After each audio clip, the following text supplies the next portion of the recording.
bersamamu.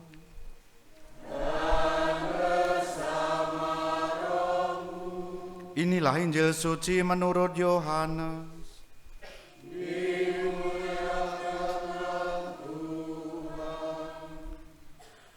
Sekali peristiwa, Yesus berkata kepada orang-orang Farisi, "Aku berkata kepadamu, sesungguhnya siapa yang masuk ke dalam kandang domba dengan tidak melalui pintu, tetapi dengan memanjat tembok, ia adalah seorang pencuri dan seorang perampok.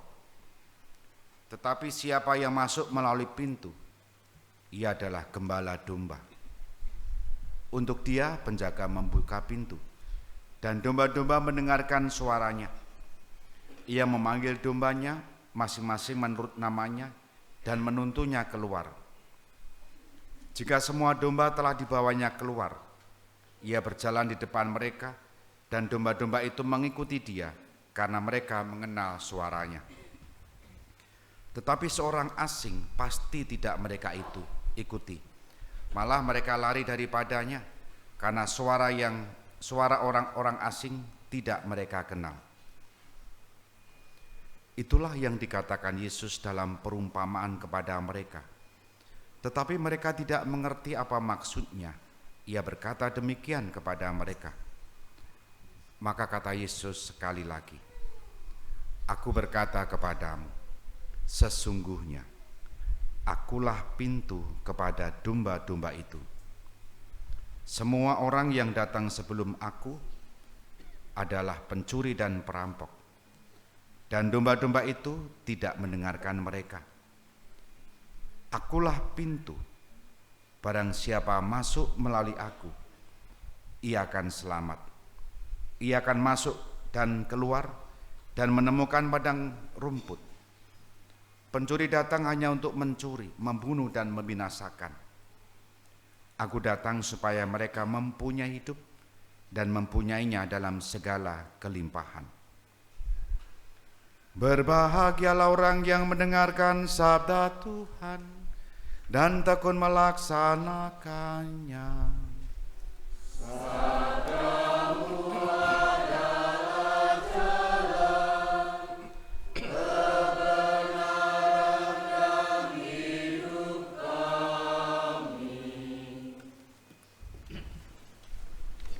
Saudari-saudara, hari ini hari Minggu Panggilan, hari khusus, maka secara khusus silakan suster atau bruder yang akan sharing di tempat ini, silakan.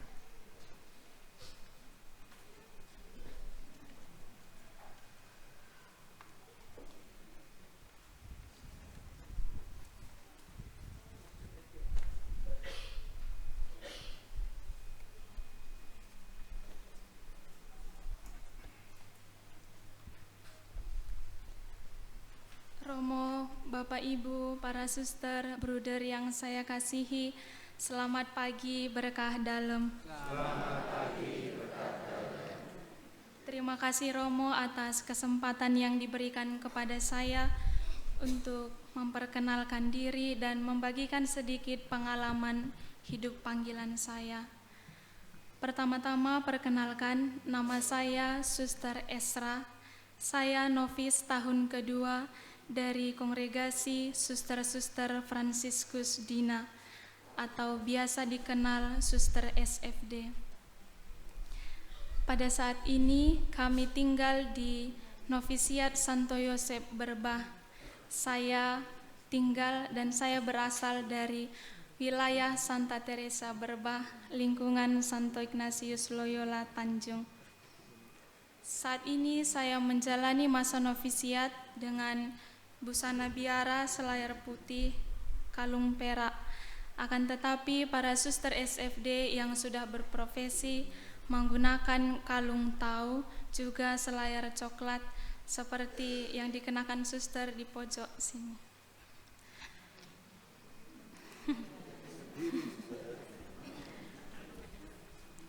Bapak, Ibu, saudara-saudari yang terkasih, saya merefleksikan perjalanan panggilan saya dengan sebuah kalimat menjadi kesimpulannya adalah menemukan keindahan dalam pelarian ke biara. Masa anak-anak ketika saya masih mengikuti PIA, saya sering berjumpa dengan para suster SFD yang berkarya di paroki asal saya. Mereka sering menjadi juri ketika kami merayakan perayaan Natal atau hari-hari raya besar di paroki. Kehadiran para suster bagi saya pada saat itu menjadi sesuatu yang menarik karena mereka sering tertawa. Juga menurut saya ada sesuatu yang aneh namun menyenangkan melihat sikap hidup mereka. Tapi kemudian perjalanan selanjutnya, keinginan menjadi seorang suster mulai hilang. Saya menjalani masa anak-anak dengan sama seperti anak-anak pada umumnya, sekolah, bermain di rumah tanpa memikirkan perjalanan atau pilihan hidup ke depannya. SD, SMP saya lalui dengan tidak ada bayangan sama sekali untuk menjadi seorang suster. Kemudian maaf promo para suster, saya agak grogi sedikit. Kemudian ketika SMP, pandemi COVID melanda juga. Saya di sekolah saya itu awalnya mengatakan sekolah jarak jauh dulu ya, 2 minggu begitu. Akan tetapi selama kurang lebih 3 tahun saya belajar dari rumah. Keadaan itu membuat saya tidak lagi serius belajar. Kadang-kadang mengisi absen sambil tidur, mengerjakan tugas langsung copy paste dari Google begitu. Tapi kemudian pada tahun 2023 saya lulus sekolah menengah atas. Muncul kebingungan, saya mau kemana? Saya melihat teman-teman saya ada yang serius belajar dan melanjutkan pendidikan ke jenjang yang lebih tinggi. Ada juga yang memilih untuk kuliah, bahkan memilih untuk hidup berkeluarga. Namun muncul dalam pikiran saya, aku mau kemana sekarang? Belajar nggak serius dari kecil, pilihan hidup nggak pernah dipikirkan. Lalu saya mengatakan kebimbangan atau pikiran-pikiran ini kepada kakak perempuan saya.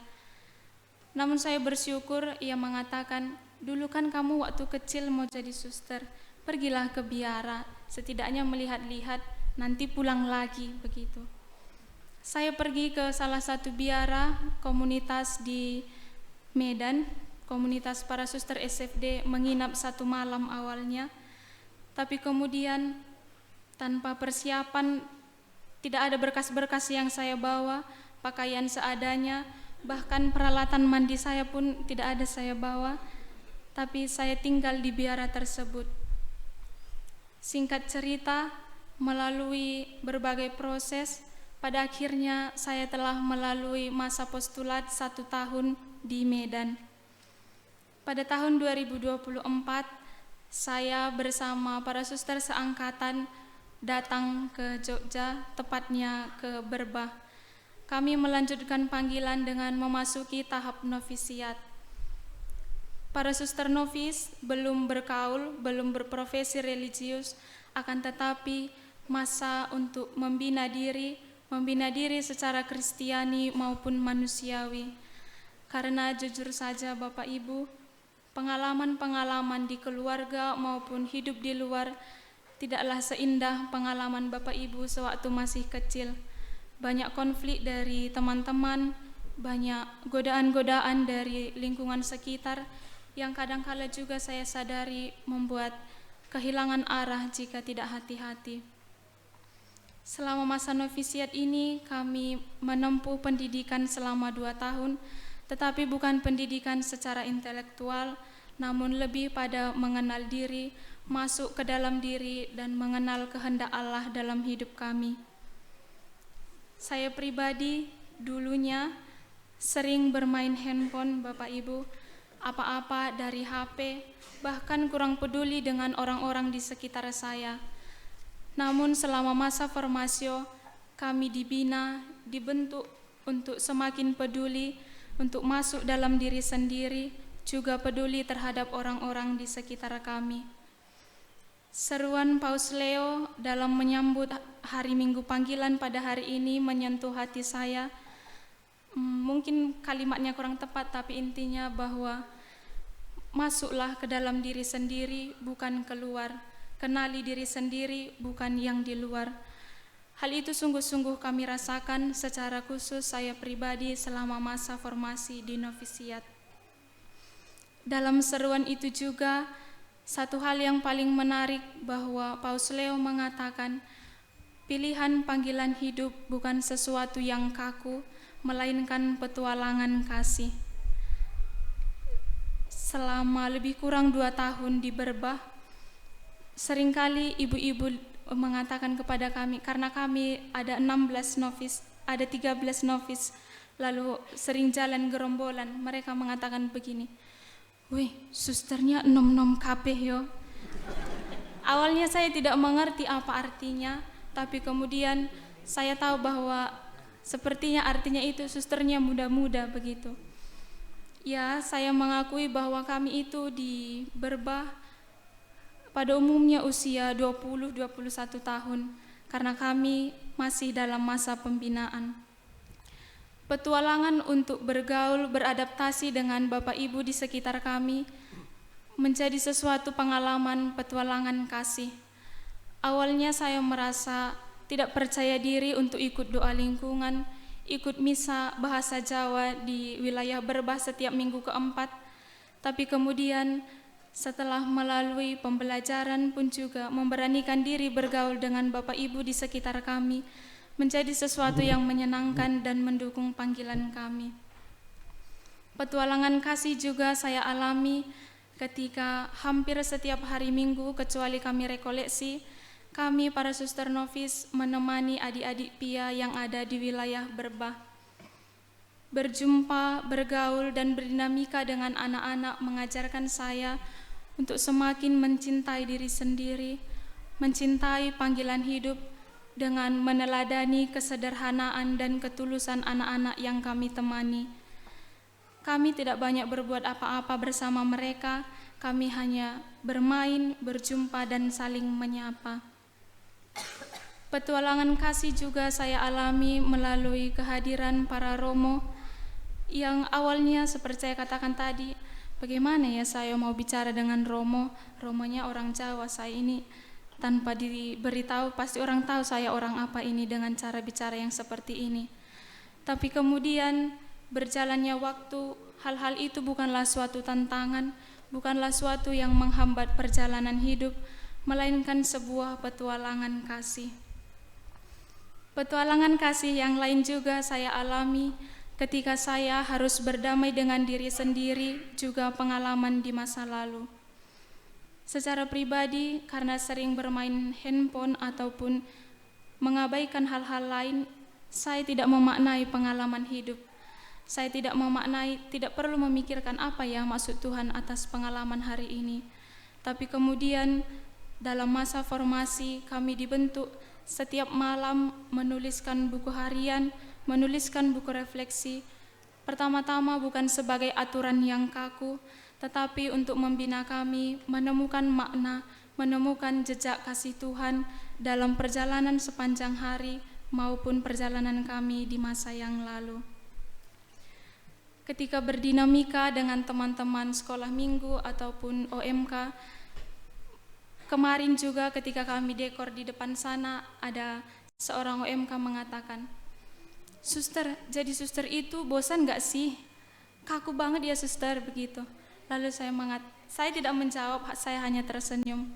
Namun dalam kesempatan ini saya ingin menjawab bahwa menjadi seorang suster, menjadi seorang novis, tentu pernah mengalami rasa bosan, rasa jenuh, atau juga merasa, untuk apa ya saya jadi suster?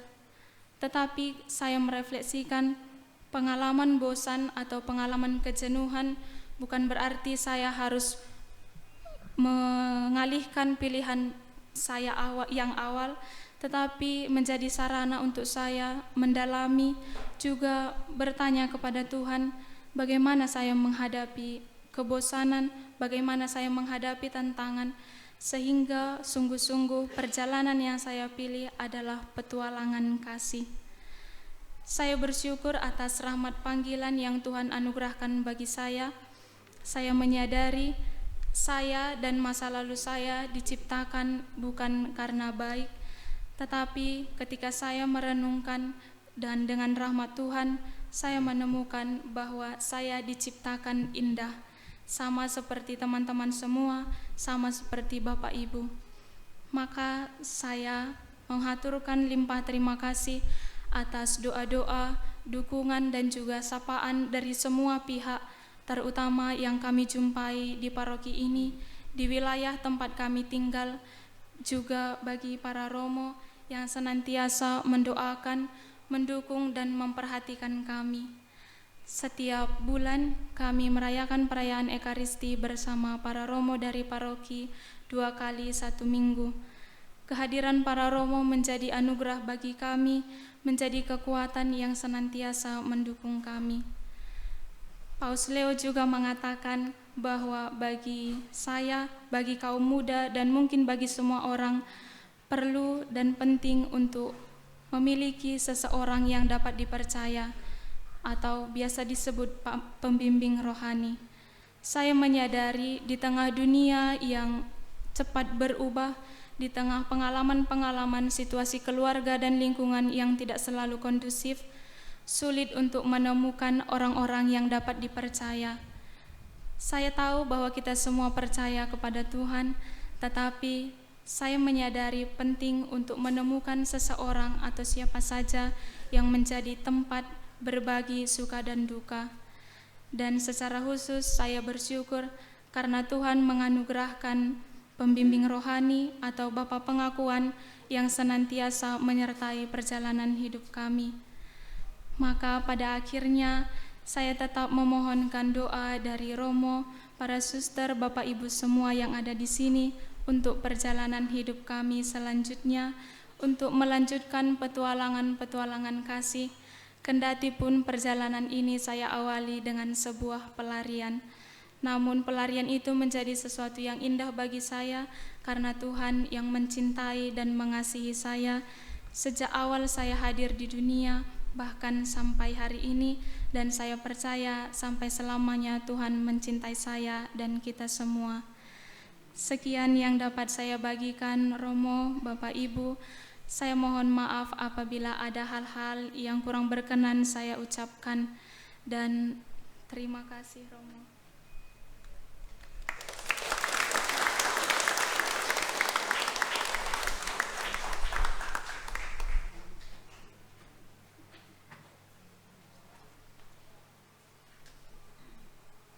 Sudah.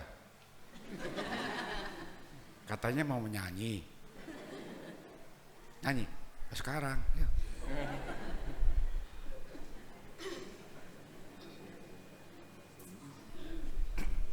Sambil mereka mempersiapkan Bapak Ibu. Jadi anak-anak muda kalau galau, bingung, mau kemana, jadi apa, cobalah masuk biara atau seminari, jawabannya di sana. Itu salah satu hasilnya tadi Suster Esa tadi.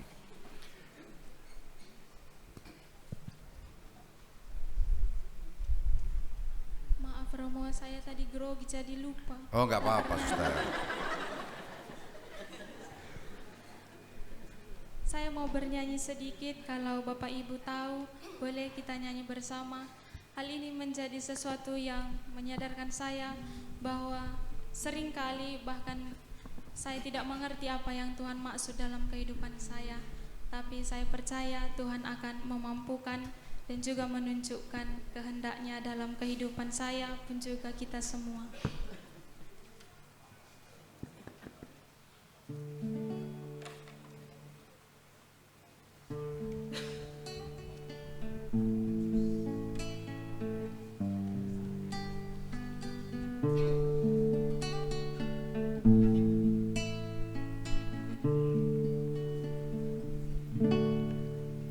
Sering ku tak mengerti jalan-jalanmu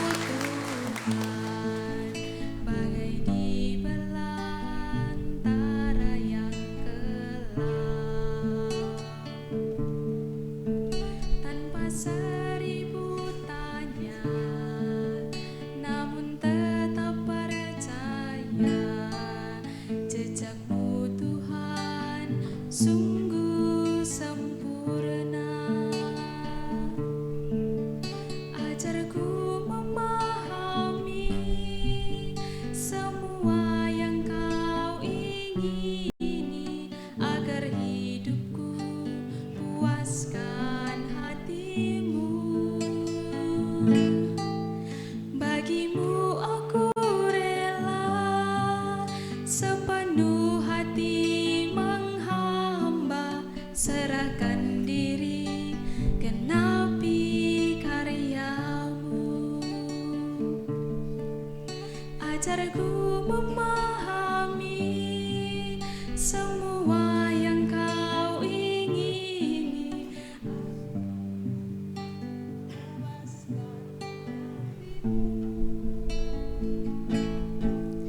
bagimu aku sepenuh hati menghamba, serahkan diri genapi karyamu. Serahkan diri genapi karyamu.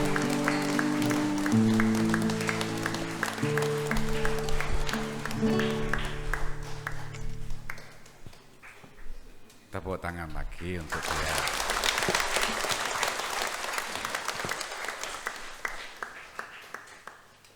Kalau mendengar kisah Suster Esa tadi, berapa lama dia masuk biar? Masuk 2020 toh? 22 atau 23 tadi ya? 23 kan? 23 ke tahun ini berapa tahun? 3 tahun loh ya. Baru 3 tahun sudah bisa ngomong di depan ya. Tidak hanya ngomong, tapi berbagi refleksi atas perjalanan hidupnya. Dan ini mengatakan kepada kita semua, Tuhan kalau memanggil itu tidak kekurangan akal, tidak kekurangan cara. Termasuk untuk mereka yang bingung, saya mau kemana, saya mau jadi apa, dan apa yang harus aku lakukan. Hari ini kita semua diingatkan bahwa kita semua memiliki gembala yang sama, Tuhan kita Yesus Kristus. Seperti yang tadi kita nyanyikan dalam referen Mazmur Tanggapan, Tuhanlah gembalaku, takkan kekurangan aku. Berjalan bersama dengan Tuhan tidak akan pernah mengalami kekurangan dalam situasi apapun. Kita hening sejenak.